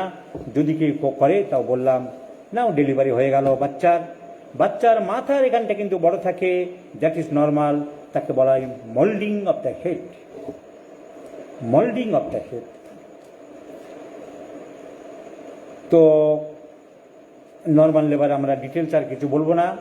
অ্যাবনর্মাল লেবার আমাদের চ্যাপ্টার ছিল, সেগুলো বললাম না। আমরা এবারে ধরে নিই বাচ্চা ডেলিভারি হয়ে গেছে। আমি 1 ঘন্টায় সব চ্যাপ্টার শেষ করে দিচ্ছি। হোমিওপ্যাথি ডাক্তারের যেটুকু দরকার, যেটুকু বোঝার ব্যাপার। টুইন প্রেগনেন্সি হতে পারে, দুটো বাচ্চা যখনই হবে, সেম সেক্স হবে, এটা জেনে রেখে দিও, একই সেক্স হবে। ছেলে হলে ছেলে, মেয়ে হলে মেয়ে, and blood group will be the same, blood গ্রুপও তাদের সেম। বাচ্চা যখন জন্মালো, আমাদের ভারত, পাকিস্তান, ইন্ডিয়া এই উপমহাদেশের ওজন সাধারণত 2.5 কেজি থেকে 3 কেজি নর্মাল। 2.5 কেজির কমে হলে আন্ডারওয়েট। এবং এই নবজাতক শিশুর বাচ্চার মাথার মাঝখানটায় উঁচু থাকে, তাকে বলা হয় ক্যাপিউট সাকসিডিনামা। মনে থাকবে না, ক্যাপিউট সাকসিডিনাম। সো ক্যাপিউট সাকসিডিনাম চিন্তা করার কিছু নেই, এরকম থাকে, কয়েকদিন পরেই ঠিক হয়ে যায়। The first symptom of the newborn baby is crying. যেই মাত্র কাঁদলো বুঝতে হবে বাচ্চা অক্সিজেন ঠিক মতো নিতে পারে। And the newborn baby often passes urine immediate after delivery. Delivery করা হওয়ার পরেই সঙ্গে সঙ্গে প্রস্রাব করে। অনেক সময় বাচ্চা প্রস্রাব করে না, একটু দেরি করে, একদিন পুরো প্রস্রাব করলো না। এর কারণটা কি জানেন? Due to anxiety of the mother. Delivery হওয়ার আগে যে মায়ের যতই যে মেন্টাল কি রিলেটেড, যত বেশি অ্যাংজাইটির মধ্যে ছিল, ডেলিভারি হবে কিনা, আমি বাঁচবো কিনা, ঠিক মতো বাচ্চাটা বেরোবে কিনা, যে মায়ের যত অ্যাংজাইটি ছিল, সেই বাচ্চার অ্যানিউরিয়া ডেভেলপ করে। ওষুধ যদি ব্রেস্ট মিল্ক খায়, মাকে দিতে হবে aconite 30, as because it caused due to anxiety. So newborn baby ক্যাপিউট সাকসিডিনাম থাকতে পারে। আর ফ্লেকশন, বাচ্চা মায়ের পেটে যেভাবে ফ্লেকশন থাকে, hands over the arm over the chest, legs over the Thai over the pelvis. বাচ্চা ওইভাবে শুয়ে থাকতে চায়, কারণ এতদিনের অভ্যাস যাবে কোথায়। তাই বাচ্চা যতই তুমি সোজা করে দাও, টান টান করে দাও, বাচ্চা ফ্লেকশন হতে চাইবে, বাঁকতে চাইবে সব সময়। এবং আমাদের মানুষের ধর্মই হলো ফ্লেকশন, ভাঁজ। We learn in flexion. তাই আমরা বলি যে জন্মানোর সময় মায়ের পেটে থাকি ফ্লেকশন পুজো হয়ে। তাই আর যখন মরার সময় মানুষ কুকড়ে এরকম হয়ে যায়, ছোট্ট 6 ফুটের মানুষ 4 ফুট হয়ে যায়, সব ফ্লেকশন হয়ে যায়। আর গুরুজনরা বললে আমরা কি করি, এই যে পাকা মালগুলো আছে ওদের কথা ছাড়ো, এছাড়া আমরা গুরুজনদের সম্মান করি, মাথা নিচু করে ফ্লেকশন। তাই ইংরেজিতে একটা কথা আছে, we born in flexion, we learn in flexion, we die in flexion. We born in flexion, ওই ভাঁজের মধ্যে দিয়ে আমরা জন্ম। উই ডাই ইন ফ্লেকশন, ওই ভাঁজের মধ্যে দিয়ে আমরা মরি। এবং আমরা কাউকে গুরুজনের কাছে শিখতে গেলে we learn in flexion. So নিউবর্নের টেম্পারেচার অনেক সময় একটু ফল করে, সেসব নিয়ে আমাদের কোনো চিন্তা করার খুব একটা দরকার হয় না। উচ্চতা নর্মাল হাইট আমাদের এই এলাকায় 20 ইঞ্চি, ওজন 2.5 কেজি থেকে 3 কেজি। কারণ নতুন বাচ্চা হওয়ার পরে তোমাকে ডাকতে পারে, তোমার এইগুলো জানতে হবে। মোটামুটি লোকের ধারণা যে বাচ্চাদের পক্ষে হোমিওপ্যাথি বলে, এই মুহূর্তে অ্যালোপ্যাথি কিছু করবো না। মেডিসিন বেশিরভাগ ক্ষেত্রে কমপ্লেন দিতে হবে। ব্রেস্ট ফিডিং যদি হয় তাহলে মাকে মায়ের ব্রেস্ট মিল্কের মধ্যে দিয়ে বাচ্চার কাজ হবে। 24 ঘন্টার মধ্যে বাচ্চার প্রস্রাব সাধারণত 2 আউন্স হবে। কর্ড সাধারণত শুকিয়ে যায়, জল কমে যায় এবং 24 ঘন্টার মধ্যে কর্ড শুকাতে আরম্ভ করে। যখন এগুলো না হতে থাকবে তখনই ডিলে সিমটম ভাবতে হবে। Crying of the baby is due to hunger. যখন 3-4 ঘন্টা পর পর কাঁদবে বুঝতে হবে বাচ্চার খিদে পেয়েছে। সো বাচ্চা সম্বন্ধে আলাদা করে আমরা যখন আলোচনা করব তখন বলবো। এখন নিউবর্ন সম্বন্ধে আমরা আর কিছুই খুব একটা বলবো না।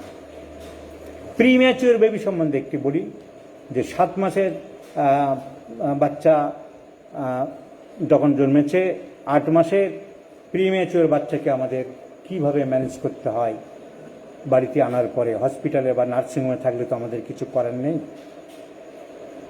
The baby is placed in the head down position. মাথাটা নিচের দিকে রাখতে হয়, বালিশ ছাড়া শুতে দিতে হয়। ইনকিউবেটরে দেয় হসপিটালে বা নার্সিংহোমে।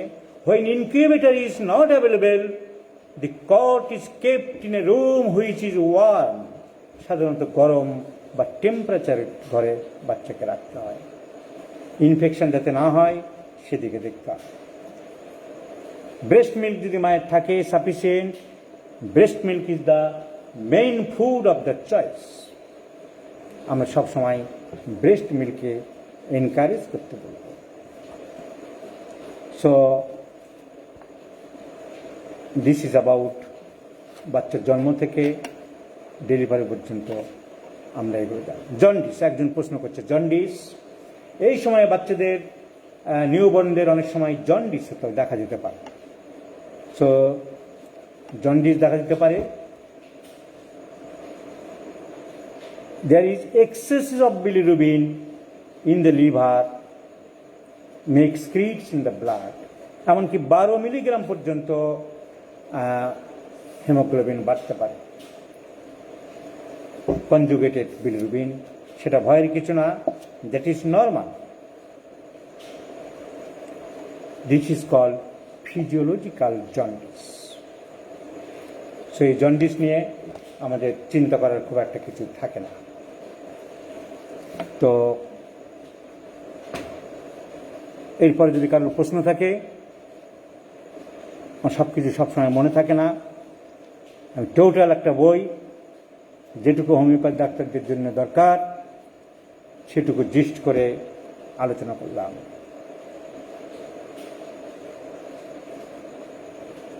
আগামীকাল আলোচনা করব ফিজিওলজির ব্লাড।